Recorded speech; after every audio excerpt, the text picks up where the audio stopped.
This is Exp Group Insights, hosted by Anthony Serafino, where global produce, innovation, and leadership connect to drive the future of supply and success.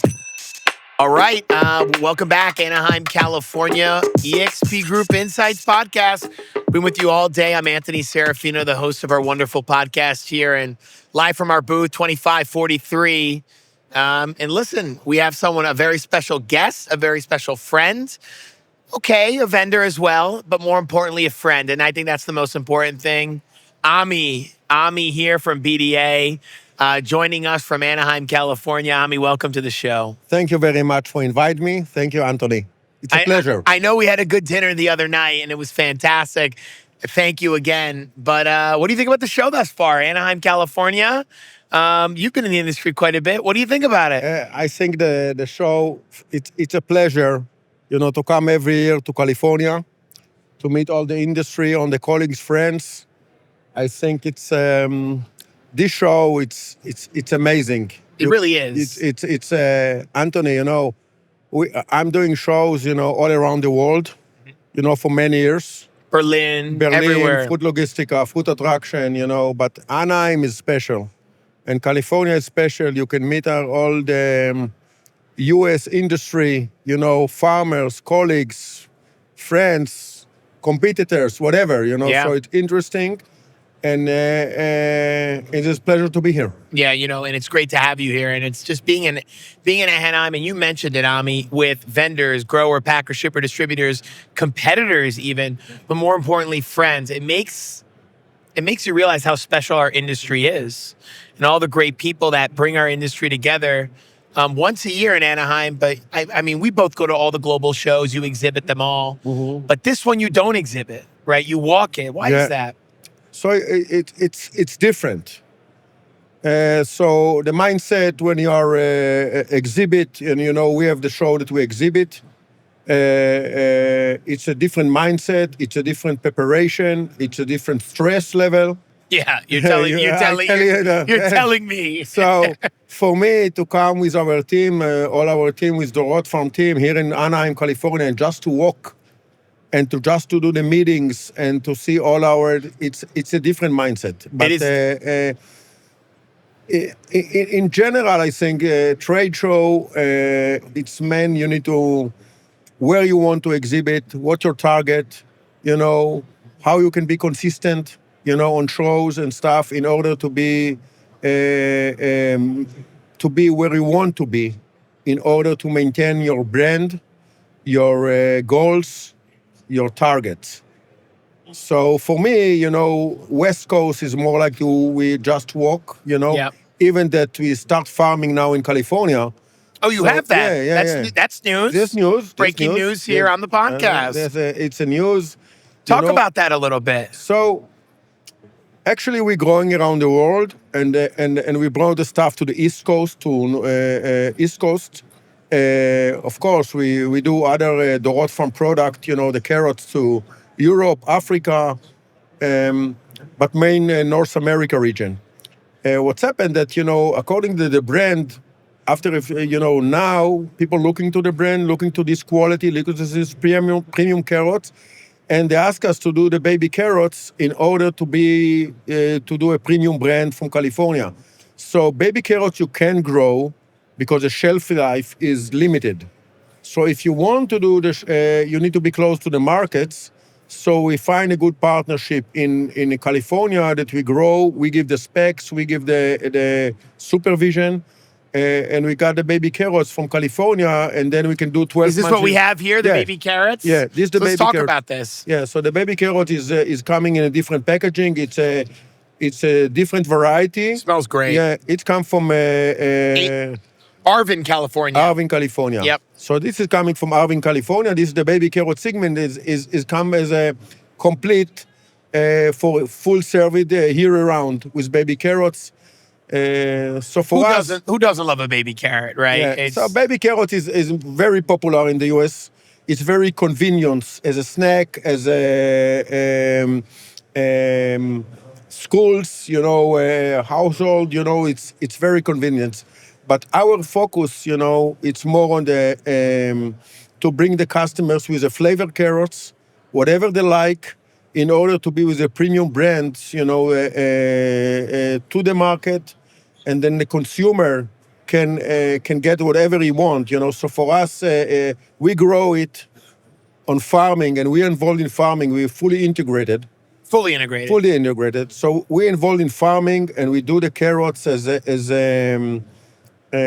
food service, retail size, in special variety. I can talk a little bit if you want about this special variety. Well, we'll talk about that later. Yeah, we'll talk about that in a quick second. But I want to drill down on something you mentioned, Ami, and it's so important, is the vastness of the supply chain. You really do one commodity. It's carrots. Yeah. One commodity. Yeah. But when you really grind down in carrots and know how global the carrot industry is, we're happy to be partners with Derek Farms and Ami's organization. Yeah. But the most important thing is how the carrot industry has evolved over the years. And I think how mainstream carrots are now in the industry. And I want you to talk a little bit about carrot consumption, where we are with carrots. Everyone looks at a great sexy dessert like a carrot cake, right? Yeah. But it's anything from a baby carrot to a dessert to a larger carrot that's cooked right. I'm Italian. I grew up with carrots and bolognese. Yeah. Mm-hmm. Yeah, so you got all the people coming by here. No, I know. I see it's one of my retailers vendor for many years. Okay. So in the end of the day, I think what's made the industry unique, that, I was in business, in food and beverage, with branding, and the produce business is different. It's different. Why is it different? It's different because the mentality, the perishable, it's a different mentality and urgency, but and consistency of delivery. But in a matter of branding, I think the produce business, the produce industry, I can talk later. It's a big discussion. It's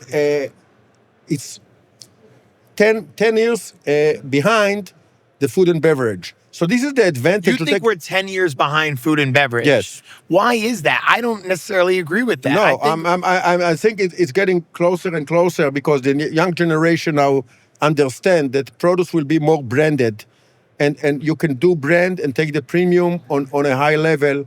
And for me, as a guy that was farming, third generation industry in farming, third generation in Dorot Farm business carrots. For me to know how to brand, I come from marketing, the VP, strategy company that I used to work with, to take the carrots and make it as a brand, and to make it as a value brand, and to make the consumer can understand quality, and in the end, I think unique. It's unique because I took a commodity, and from doing it as a commodity, I think we can switch as a brand that you don't. I want to run away from the commodity area to make it as a brand, as a special brand. So I'm using just as a carrots. And when I started 25 years, everybody looked at me like I'm crazy. I don't think anyone's looking at you crazy right now. They're looking at you like an innovator. Okay, but is this the way to look, But I think to around the world, when before that people ask me carrots as a whole to bring them to the table, now everybody asks me to bring the brand, the Dorot Farm brand, to the table. So that's give me the perspective that in the end of the day, the brand make difference. It absolutely does. And I think you mentioned something where I don't necessarily agree with you, but I'm happy to discuss it further, is you mentioned that the food and beverage industry is 10 years ahead of the produce industry. I don't think that's the case, and I'll tell you why. Why? I think right now, the produce industry, the youth that's coming into the produce industry, now technology, how marketing, how branding initiatives are being really revved up. I'm seeing it all across, from multinationals, from avocado to Mexico, to anyone sort of on the farm level, really understanding. Everyone knows who Taylor Farms is, right? And I have to give them credit, right? Everyone knows avocados from Mexico. Everyone even knows who the mango board is. So now we're seeing a rotation that people really know branded items. Chiquita banana, people know. People understand Dole fruit. Yeah. People understand Del Monte fruit. But you're really seeing a rotation off different branded sodas, different branded snacking, Frito-Lay. You're seeing an off rotation. Yes, those brands have been well established, but the acceleration of marketing in this industry has been increasing.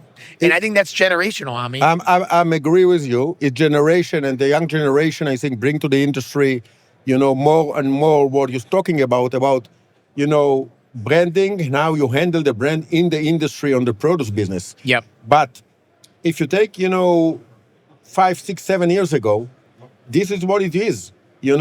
And when you talk today with buyers, especially, in a big chain sometimes, They're asking for brands. they're asking for brand, but they're not usually. Sometimes they're looking for to put on the shelf, And I said the brand is different because if the brand you can take the premium, then you can make more sales, then you can increase the category, and the most that you be like, they asked me last year, I think in one of the panel, they asked me, okay, what are you dealing? I said I'm dealing with produce, but it's about people. It's about people and partnership. Been the theme. It's a theme, and in order to create a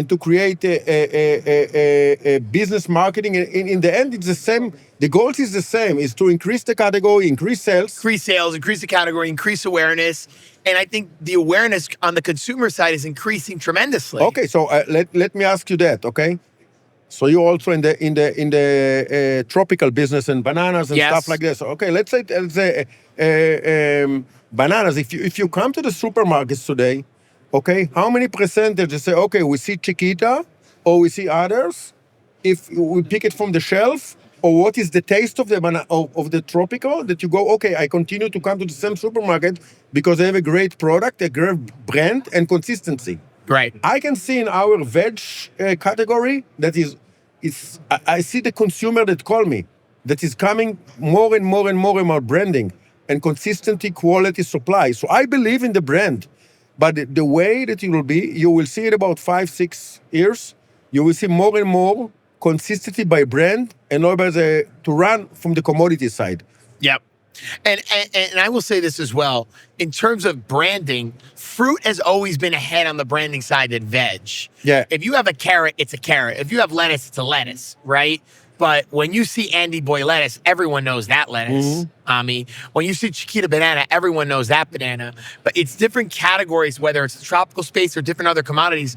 Yucca consumption is growing. Plantain consumption is growing. Yeah. Tropical consumption is growing. How are we making that aware? I think the brand is more important than ever now, which is why all these multinationals and all these companies are investing millions of dollars in a large aggregate of their budget in advertising, in marketing. And you're doing that now, and you've understood that. You've been a pioneer as well. You've understood that years ahead. No, I understood it a long time ago. But what I can tell you... But it wasn't sexy then. It's not sexy back then. It wasn't sexy, but this is what the advantage that I bring to the industry, to the market, many years ago.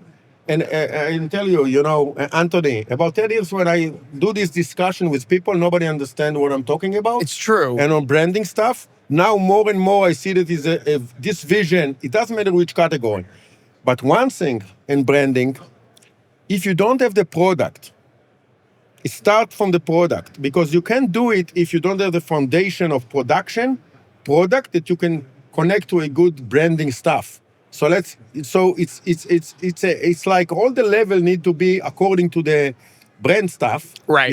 And it need to be fully integrated, in order to be succeed. This is my philosophy. You're correct. So I see it more and more, and especially guys that understand branding come to the industry and understand more and more and this philosophy, and going more and more to the retail side.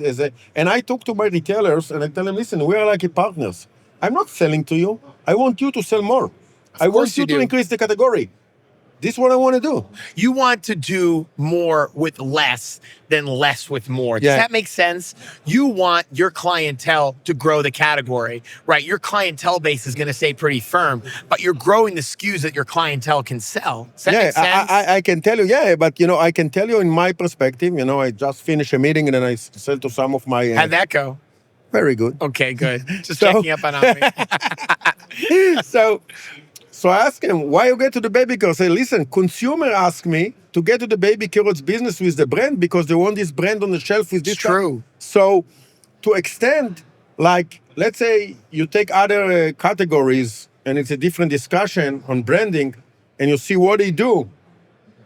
They go in different parts of the world and, we do business around the world. And we do business in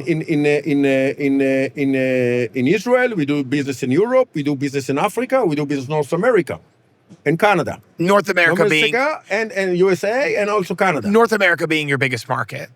I don't say it's the biggest market, but you. For us, it's a big market, but we have other big market in Europe and the local market. Interesting. Yeah. Okay. But in general, when you take the big brands, no names right now, but the big brands, okay? No names needed. No names needed. They know how to make the brands, to make the quality, and then to farming around the world accordingly with the same specs. What's the key, Ami? The key is consistency. Consistency. The key is leadership, visionary, and in the end is to give the satisfaction and innovation to the customers. Because today they have so many, I came from a country that they eat a lot of fruits and vegetables. So the key is also to increase this category that people will consume more fresh and veg. And they have a way to go, that they can eat more and cook more with the fresh. And for this, we need it's all together as a leaders in the industry to come together to make it happen. And I know because I see my kids here. They're growing up in New York. In the industry. In New York. In New York as well. Part of them is. I do know your children. Yeah, I know my children. They don't eat so much fruit and veg. Even when I told them, we eat banana. No, it's not enough. Yeah. You need to eat, and you need to be, from young generation, how to consume more food and beverage, and not just for the healthy side. I think it's part of, what's going on. Listen, it's another discussion, but they have a big fight here between the big giant conglomerates of not in the produce business, no names, and the produce business, no names. Yep. But is a mission, and I think it's also need to be one of the mission as a long run perspective on our leadership, and also whatever need taking care here, because it's we need to be the world will be healthier world, with need to eat more healthy, and then they will change. But is in the egg and the chicken, So we need to work on it together. The chicken and the egg, right? The chicken and the egg. And this industry obviously needs to be healthier. And the race for the healthier world, we did that earlier on Friday. And understanding industry trends, understanding industry innovation. And Ami understands that better than anybody. A pioneer, way ahead of his craft. Ami, I can't thank you enough for joining us. The podcast. I could talk to no, you. We can talk. I could talk all day long. No, we can talk. Ami. Yeah, he only told me he has 10 minutes, and we've been over 10 minutes. No, we've been over 10 minutes, and then I'm more than happy to join for different topic, on your podcast. I think you come on whenever. I think you're doing a great for the industry. That you make aware from different topics in the industry. It's very important, on different topics, because people need to be aware. And Dorot Farm, in our all the team, a growing team from farming, to our management team, will be more than happy to share information. And I thank you, Anthony, for giving me the opportunity. Ami, thank you. Thank you very much, and we'll be in touch. We absolutely will be in touch. Thank you so much for the kind word. And word. good luck. You make a great. You like great it? You like the setup? I like. You like the setup. Listen, I like the setup. I like the people and everything. It's great. About. I mean, the team is here. It's fantastic. Is here, and I told you something, Anthony, and give me 1 minute before we shut up. Shut up. No, we got everyone here. No, it's okay. Right. And I work with you. So everything is about people, and you under your leadership and your father, you have a great team and great leadership that I think they can bring a lot to this industry. Well, thank you, Ami. I want to thank you for that. And thank you very much, Anthony, for inviting me. Thank you, Ami. Ami here from VDA Marketing and, of course, Derritt Farms, live from Anaheim. We'll be back with you with a lot more content, a lot more information here. Right here from Exp Group Insights, Anthony Serafino, bring you content all day. We'll talk soon. This is Exp Group Insights, hosted by Anthony Serafino, where global produce, innovation, and leadership connect to drive the future of supply and success.